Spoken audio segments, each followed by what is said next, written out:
Hey, you guys, I was muted this whole time. Thanks for letting me know. Hey, Dash. Hey, Facebook user. I'm guessing that's Michael. So I'll just start from the beginning. Welcome to Soul Shift Thursdays. And I'm your host, Kat Sticker. And over there in the chair, we got Stormy.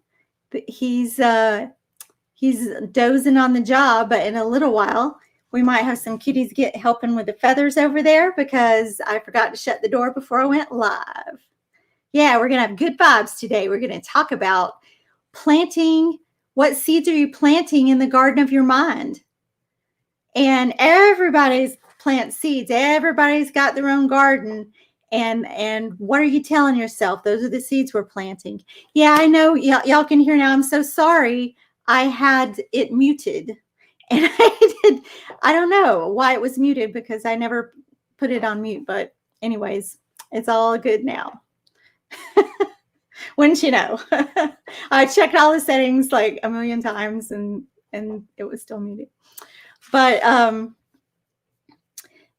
anywho, so what I was saying is, are you planting fertile seeds in the garden of your mind or fallow? Can your seeds withstand the droughts and the storms? So for instance, if you're not getting validation from other people or love from other people, if you're alone, what's going on in your mind? Do your thoughts start deteriorating? And what about the storms of life? When you have a tragedy come along, do you just crumble and everything that was positive before just is gone? So these are the type of seeds we're talking about. Like, what kind of things or what kind of self-talk do we have? Because that's going to produce your outcomes. And are you fertilizing your seeds with shit?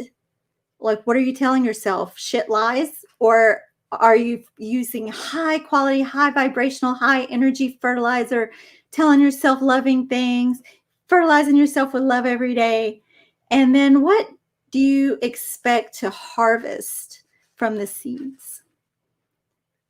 If you want to have really good outcomes, you gotta have beliefs in your head that are not limiting, right? You have self-limiting beliefs. You let things, just things that you grew up with maybe, or things other people tell you to ruin your outcomes. And then who's going to benefit from what you produce? Is it just you?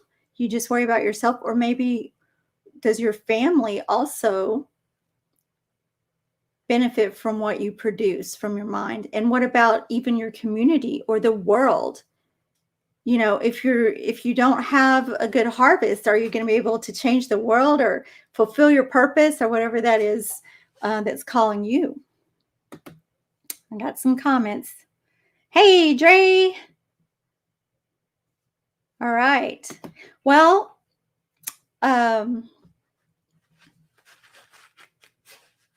so you may not like gardening, but you better be a badass farmer.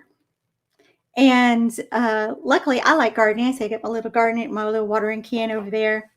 And I also like watering the seeds in my mind. And that's what, we talked about at our high vibrational workshop. But I was thinking the other day, I was like, the topic I was going to do today was supposed to be on body. And we're going to talk about fitness because this week was supposed to be body and next week mind. But it was warm weather then. I don't know what happened with all this cold weather, but it was warm weather then. I started thinking about planting the garden in the spring, and it gave me the analogy of planting seeds in your mind. I was like, wow, I just feel really strongly about this topic, and I think I need to switch weeks. So that's why I kind of randomly moved the topic to this week, and next week we'll cover the fitness topic. So let's talk a little bit about like what kind of seeds we're planting. Now, I have here some organic seeds, some white sage in here. And so if I plant these, what kind of plant do you think I'll get? I'm probably going to get white sage. And if I plant pumpkin seeds, I would expect to get pumpkins, right? I'm not going to get watermelons. So I think it's important to realize that if you plant positive, encouraging, self-confident thoughts, that your harvest is going to be a joy and abundance. But what if you're planting seeds of guilt and shame and self-doubt? What do you think you'll harvest? It's going to be more like weeds, and not like the medicinal kind of weeds that end up being good, like dandelions. It's going to be these crap weeds that you don't want in your garden. So I remember, like, when I was little, and my mother used to tell me languaging is really important. And she'd say, never say I can't. And she wouldn't let me say I can't. And whenever I said I can't, she'd correct me. It was a little irritating. But she'd say, yes, you can. You can do anything you set your mind to. And she really knew the power of words, and she knew the power of negative words. And so she really discouraged me from using any kind of negative vocabulary, because that's how you manifest those things. So my first tip to you today is know what you want to harvest in the garden of your mind and plant those seeds. And so you want to be deliberate with your language and beliefs. And say you do have beliefs about yourself that are negative, you can change those beliefs deliberately. So I have a little call to action there about that. So I want you to take an inventory, a self-inventory of your gifts and your talents, anything you like about yourself, anything that you think, you've been gifted with this, and write it down and look at it and remind yourself every day how wonderful you are and how grateful you are because of those things. Can't never could is what I was always told. That's true. I've heard that. Yeah, if you're planting rotted or mildewed seeds, nothing's going to grow from those. Nothing good.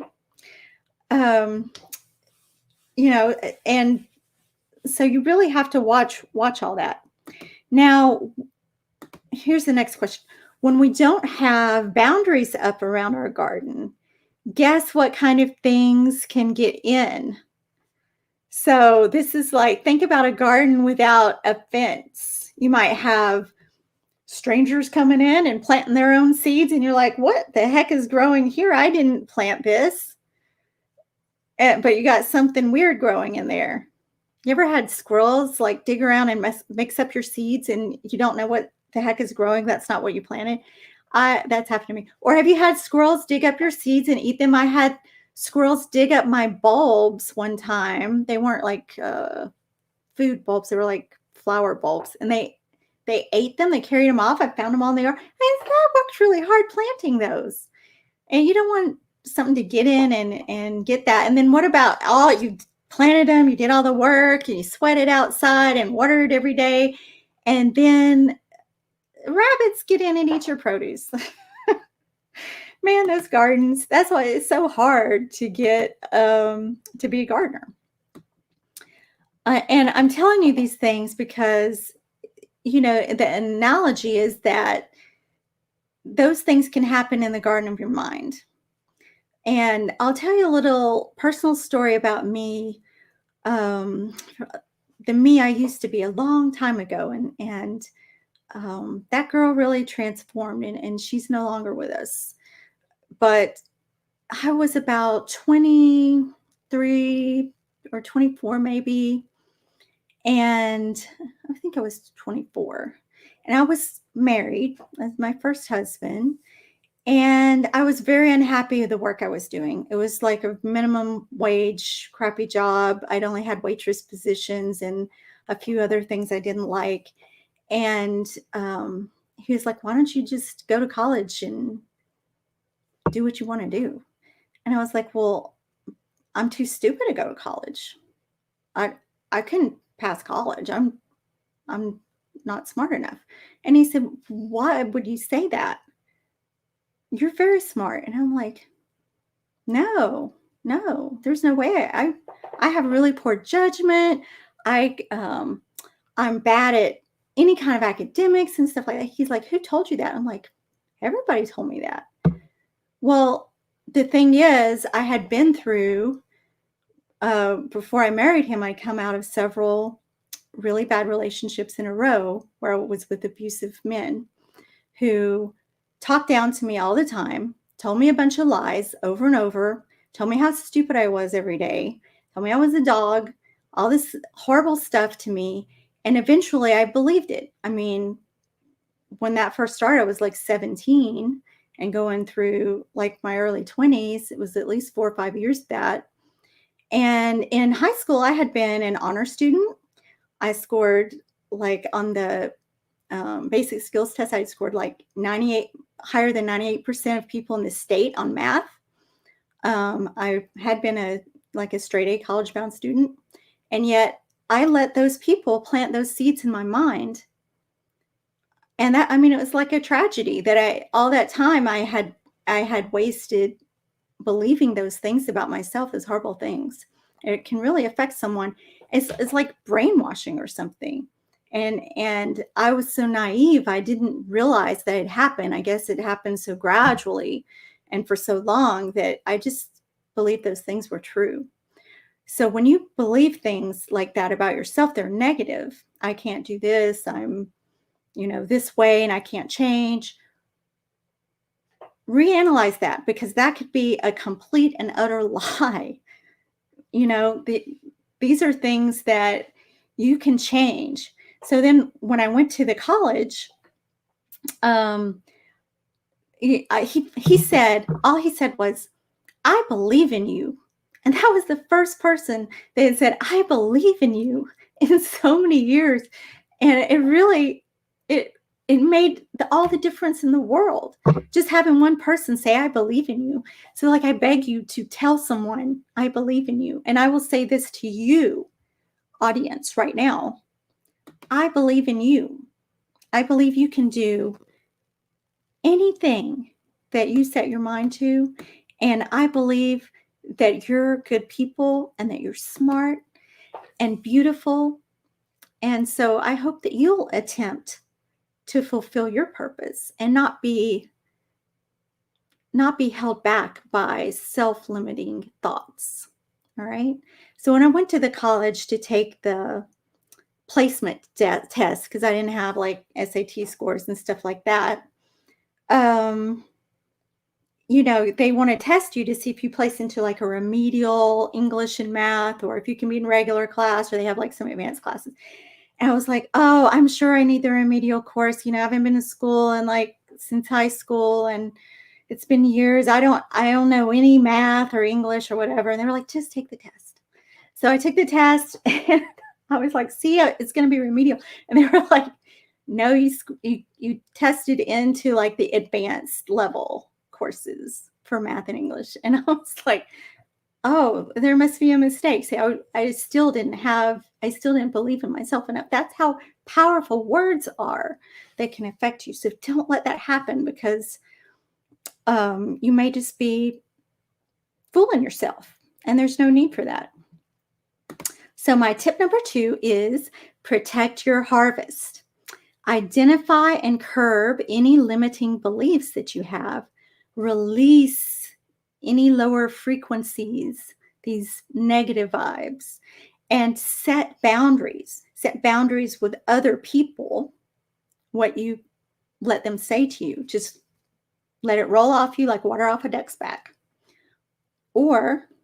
And put boundaries around what you tell yourself. Just say, every time you say something negative about yourself, pinch yourself or something, don't let yourself do it.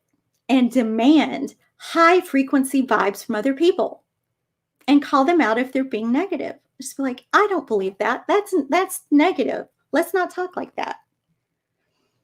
All right. I'm getting mad about it now. So here's your call to action. I want you to commit to rewiring your self-limiting beliefs. So take a few minutes, maybe not right now, but later, and write down like what obstacles are you facing when you're thinking about your ideal harvest. And when I say your ideal harvest, your harvest is like, what are your outcomes? What are your objectives? What are you driven to do? What do you want to do with your life? I mean, it could be something small or it could be something big. It could be, what do you want to do tomorrow? Or it could be like, what do you want to do for the rest of your life? How do I want to fulfill my purpose? And then what are the obstacles? And are any of those obstacles something that's a self-limiting belief? And if it is, create an affirmation that states the opposite of what that is. So like if was saying, I'm too stupid, my affirmation would be, I am highly intelligent. I can learn anything. Something like that. All right. So that's a call to action for you guys. And if anybody's had some self-limiting belief that's held you back, put a Y, like Y for yes, in the comments. You don't have to reveal what it is, but just put a yes or a Y so that we know, everybody, this happens to everyone and it can be overcome. All right. So we have upcoming workshops. The next one is March 6th, Creator Power. So you can sign up for that. And then we'll have one in April, Mind Benders. And where you can find out information about that, guess what, you guys? You can watch the replay of our last workshop, which was the Power Vibe workshop, where we talk about how to raise your vibration, and sign up for the next workshop, Creator Power, at our new learning platform. And here it is. Guess what? We finally got this launched. It's called Learning. And there's the address right there. You can also get to it from Moonglow Life and just navigate through the Events and Learning tab. And this is a really cool place where we can post our stuff. And the next workshops, I decided, will be held in there, so you can go and register, and we can use that Zoom in the workshop, in that Learning platform. So we can do the live workshops right in there. We got to figure out how to do that, but I'm sure we'll figure it out. Yes, I know everybody put their Ys. Aw, I believe in you guys too. Thank you. I'm reading the comments. So next week, I'm going to get back to the body pillar, and I'm trying to think of the name of the topic next week. It's around how to achieve your fitness goals. And so it will be really focused on fitness. And I think I'm going to bring on Michael Sticker, my dear husband, who knows really a lot about fitness and fitness plans. He's spent a lot of time over the years, researching and developing fitness plans. And so he would be a great speaker to have on. And so we will see you guys next week. Thank you so much for tuning in to Soul Shift Thursdays, and we'll see you next time. Bye.